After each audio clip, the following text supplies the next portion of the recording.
Welcome back. We are in lecture 5 of module 8. This is the last lecture of this module. So far we have seen, we have looked at various aspects of second language acquisition with childhood acquisition, adult acquisition, various factors responsible like psychological, cognitive, social factors, and then we have also looked at various learner centric perspectives and so on. We tried to give you a brief overview of the field. Of course, second language acquisition is a vast domain as I have mentioned before, but we have looked at some of the major issues in brief. Now, before we conclude this module, let us look at some other domains that are connected to second language acquisition. Connected and some newer domains as well, new areas of interest that have come up in the recent times. One of them is the third language or the multilingual scenario. So, we looked at second language acquisition, but we also have scenarios where people learn more than 2 languages. So, third language or more than that as well. So, a new domain of understanding is emerging, where a lot of interest has been generated in terms of how is the how is third language different from the second language acquisition processes. Are they different? Are they similar? How does it work? What is the relationship between these two and so on, and also the multilingual scenario. So, what happens when you speak a number of languages? What are those aspects? That is one domain. Then there is another domain which is called the heritage language acquisition. This has also generated lot of interest of late. We will see in brief soon. Similarly, some other related questions also that arise out of multilingualism. For example, the question of language dominance, bilingual, multilingual processing, and so on.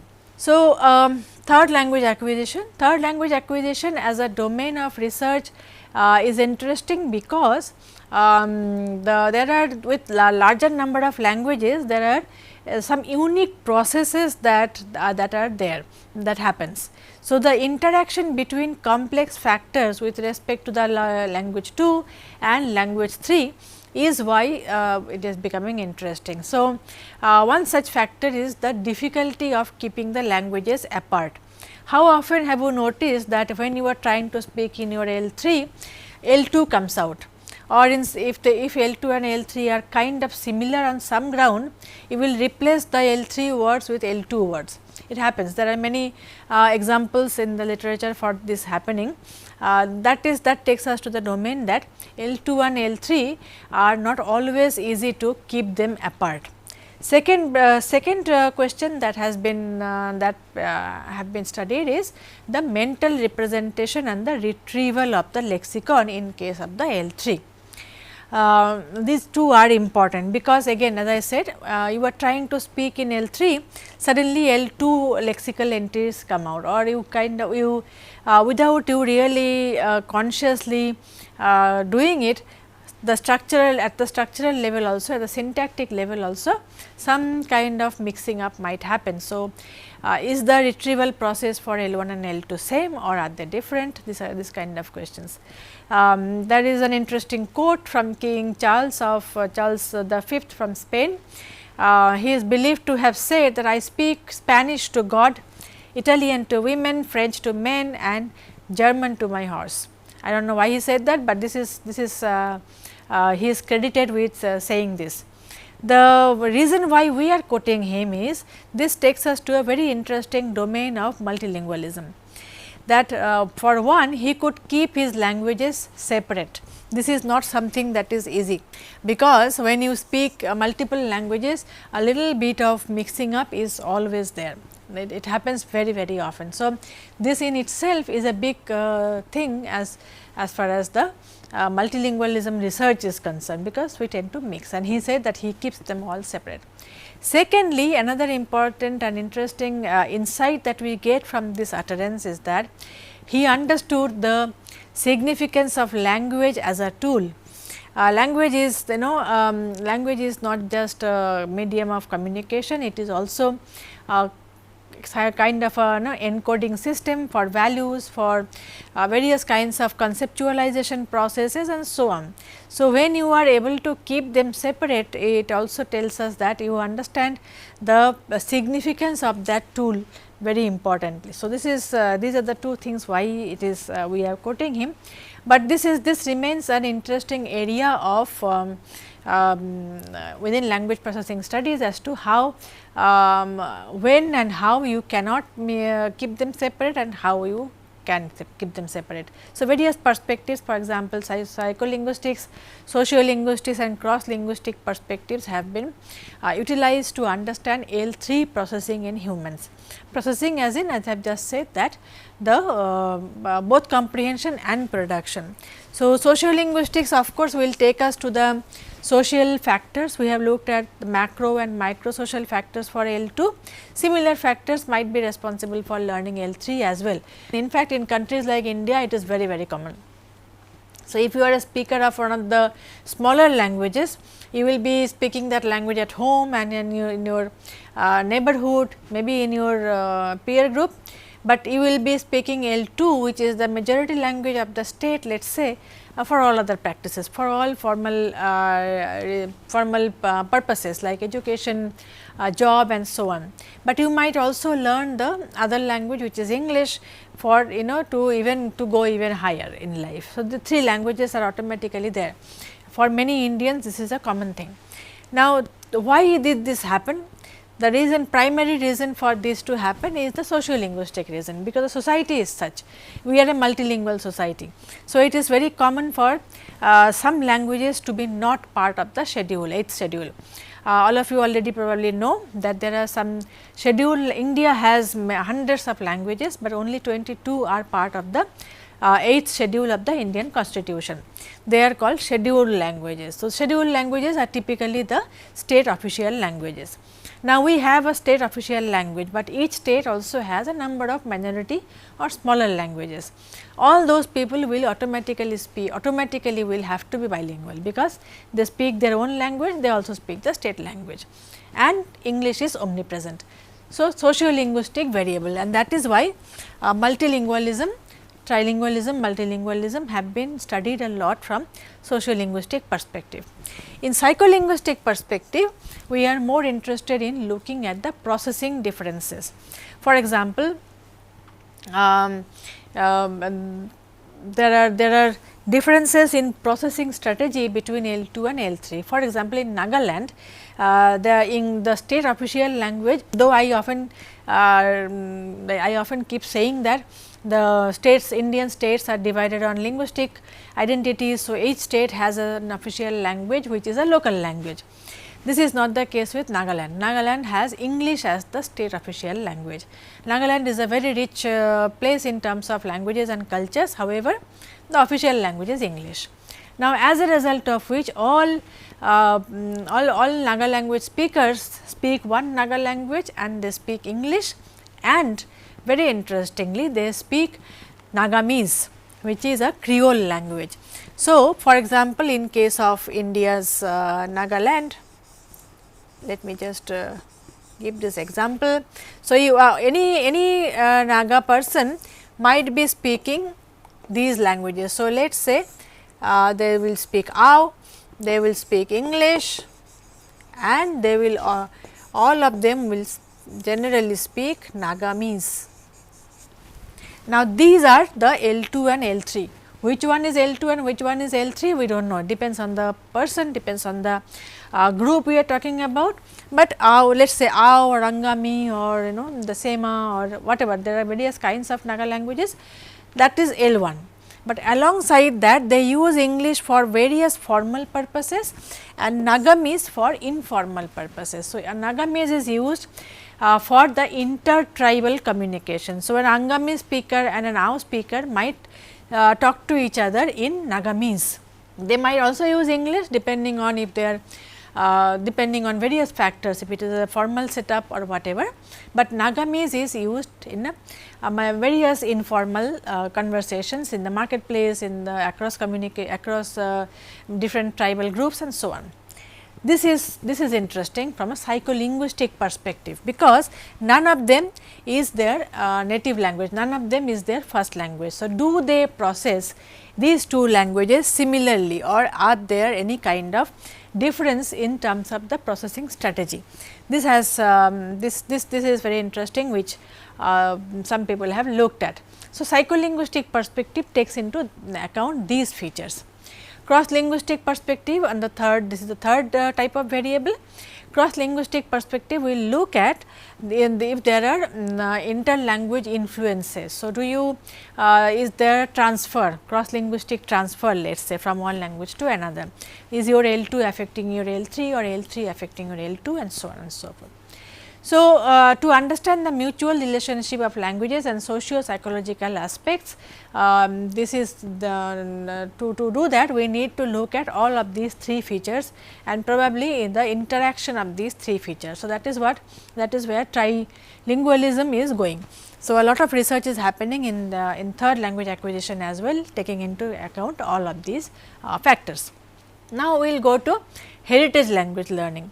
Now, what is heritage language learning? As the name suggests, this is the language of a particular group that they identify with. This is a relatively new coinage, it has been taken from the field of education related research. So, this is a language that variously the people have defined it, but largely the agreement is that this is the language one identifies with, one that has cultural connection with the speaker. Now, that is the language, that is the first language of most people in typical scenario, but sometimes it may not be the language of the broader society. So, in my case, let us say my heritage language and my first language are the same, but in my case my first language is also the language of the broader community. It is possible that in some cases the heritage language is not used very widely in the society anymore for various reasons. It might have might have gone through serious language attrition, people may have shifted from the L1 to L2, whatever, various kinds of things are there. Most importantly, proficiency is not a significant aspect of the definition of heritage language. So, as a result of which a person may not be able to speak his heritage language very well anymore, because it is a micro minority language, let us say. It is spoken by only a few people, used to be spoken, now hardly people speak it anymore, but this is a language that identifies me, that I identify with.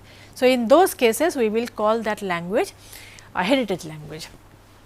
One example that has been given is that Armenian, for example, is considered a heritage language for Armenian students of American students of American ancestry, even if the Armenian ancestry, sorry, even if the students were English speaking monolinguals. So, basically Armenians who have been born and brought up in America, they are studying in American universities or wherever, but they trace their ancestry to Armenia. So, they are from Armenian ancestry, even if they do not speak the language, they all are monolingual English speakers, in Armenian will be their heritage language. So, that is the definition of heritage language. Fishman considers this to be a language of personal connection. So, basically a language that defined you some time back. You may or may not be speaking the language anymore, and this language typically in most cases where heritage language tag is given to a language, that is not anymore used for broader social purposes. So, that is another domain. Now, why are we studying the heritage language then if nobody speaks, people do not speak? The reason is that the language one is it is important because it is not used for wider communication. It is understood to be having a very different kind of an impact on the L2 learning. There are the dominant language typically takes over.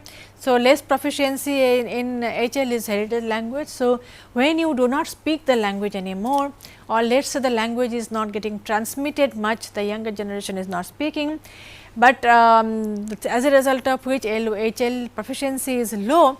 So, we might see that the impact of these things in the L2 learning as well. So, HL speakers may be bilinguals if they use their language in some domains, though majority language remains dominant. Sometimes they might be monolingual in the dominant language due to non-exposure or use of heritage language. In case of India, this is very interesting, countless indigenous languages, their members or speakers can be called heritage language speakers. Many of them speak the language little bit, many of them do not, and so on. So, depending on various factors, the status of the heritage language, how much of it you speak and not, what is the status, what is the prestige attached to it, so on and so forth. It is generally believed that the nature of language learning of heritage language learners differs from the language learning involving non-heritage language learners. These people have different strategies when they are trying to learn a second language. Scholars have pointed out linguistic and other differences in case of HL learners compared to the non-HL learners. So, linguistic and other factors, when we say linguistic and other factors, we basically mean the social, psychological, cognitive aspects connected to learning second language. Then comes our bilingual processing. This is not very new, but comparatively new when we are talking about an SLA. This is a domain where processing strategies are studied using empirical methods. So, language processing deals with comprehension and production, as we have discussed, and there are multiple and nuanced and layered factors that are part of bilingual language processing, but largely we look at factors that impact L1 versus L2 processing, variables that decide speed and accuracy of L2 processing, switching cost. Switching cost is something that is calculated in terms of if you are, let us say you are speaking in L1 and you switch to L2, and again so you are speaking in L2 and you switch to L1. Now, there is a bit of a time lag that happens when you switch from one language to another. The difference from L1 switching to when you are switching from L1 to L2 versus L2 to L1, there is a slight difference in the switching cost. How much time do you lag, the time lag between these two. This is another very important domain in bilingual language processing research. Similarly, relationship between L2 knowledge and cognitive processes, depending on for example, proficiency is one important variable here, proficiency in L2. So, there are multiple models as to talk about whether your L2 can access the conceptual storage directly or does it access the conceptual storage via your L1. Now, there is a model called revised hierarchical model that looks into this aspect. This model says that when your proficiency in L2 is less, we tend to our processing speed and accuracy is also less. At the same time, we may not be able to access the conceptual storage directly, but as the proficiency level goes higher, the switching cost difference disappears. We also process them similarly as because we access the conceptual storage directly. So, these are multiple issues within bilingual processing that are studied. Another connected domain with respect to bilingual processing is the domain of impact of bilingualism. This is another well researched and very rich domain of research, domain of knowledge. This domain looks at the result of bilingualism on human mind and its faculties. So, this might sound a little odd as to why should learning another language have an impact on your mental faculties. Turns out it does. So, the impact happens in various levels, at the linguistic level as well as at the cognitive level.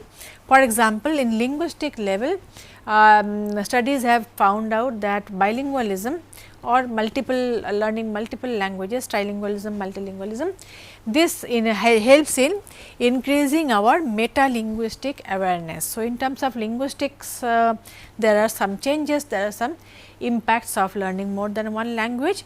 In the cognitive domain, there is something called cognitive control. So, cognitive control mechanisms like executive function, attentional mechanism and so on and so forth, they have a very interesting interaction with learning a second language with bilingualism. This has been already found. This is more pronounced in case of children with respect to where you need executive control mechanisms to be in place. So, bilinguals have been found to have a higher cognitive control in certain cases. In neural terms also there are differences. So, this is also an important domain. So, both functional and morphological changes have been noticed in terms of the neural pathways, in terms of the neural signature. So, which areas in the brain are affected or let us say activated while processing language your L1 versus which areas are used or activated when you process your L2 are different. They are not always the same. In fact, a large number of findings point out that for L2 processing we do use a lot of the executive control related domains in the human brain.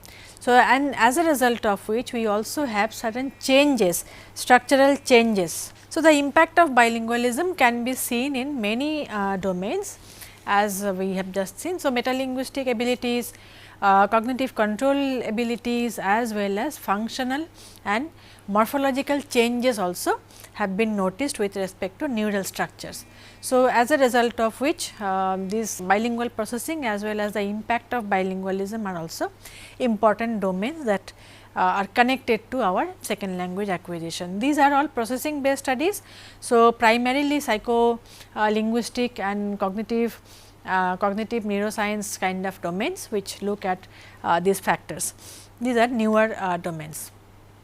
Another interesting domain that has also been studied within this second language acquisition is the case of the international adoptees. International adoptees is an interesting area. This is where children from one culture, one country, they get adopted in different countries. So, typically from low resource or disadvantaged situations, children are adopted into another countries, another more advanced countries and so on. This has been around for a long time, it is nothing new, but of late the number of international adoptees have gone up very significantly. So, the 2001 data shows more than 19,000 children were adopted internationally. So, when they change, they get adopted from one country to another, they are not always in the same age group. Some children get adopted in early childhood, some as toddlers, some even in the later part of their life, they get adopted into another family in a different country and culture. So, often this leads to, there are multiple factors that have been studied within this. One of them is that the arrest of that L1, because once you leave your country, leave your culture, leave everything back, your L1 itself does not get developed very well. So, many scholars have proposed that this has a negative impact on their acquisition of any new language, So, be it in the new culture, when they go to a new language setting, their lack of proficiency in their L1 has an impact on their acquisition of L2. So, in fact, as per some reports, many of these children actually need speech and language services, because they have serious problem acquiring language. This has been studied. So, as a result, a lot of research has been going on in these domains to look at various issues, primarily featuring language pathology of the international adoptees, whether their non-development of their L1 is affecting their learning of L2. But this is relevant only for the children, but in case of children who have learned the L2 to some L1 to some extent, now how does that affect their L2? That is another domain. Similarly, if the children have left their country and moved to another at a stage when L1 was developing, and then suddenly the L1 is replaced by another language. Now, this new language, is it learnt as L1 or is it learned as L2? This is another question that has been studied a lot within this particular domain. And then of course, we have the questions of the impact of the pre-adoptive environment. Pre-adoptive environment as in often what happens is that these children come from disadvantaged situations, trying situations, sometimes trauma, sometimes all kinds of things. So, the impact of those environmental social factors, how it affects their language learning in later stage, that has been another domain. And then difference between early childhood adoptees and adult or later adoptees, impact of the country of origin on the cognitive, educational and language outcomes of both IAS international adoptee children and adult adoptees. So, multiple factors have been studied within this broader domain with including international adoptees, both children and adults. Sometimes they get adopted in later life also. So, many factors, many multiple perspectives, social, psychological as well as cognitive, even pathological aspects have been studied within this. So, to conclude this module, in this module we have looked at various aspects of SLA covering social factors, childhood SLA, adult SLA and various related domains. So, with this we complete this module, both 7 and 8 module we have looked at second language acquisition. In the next module we will take up some other topic. Thank you.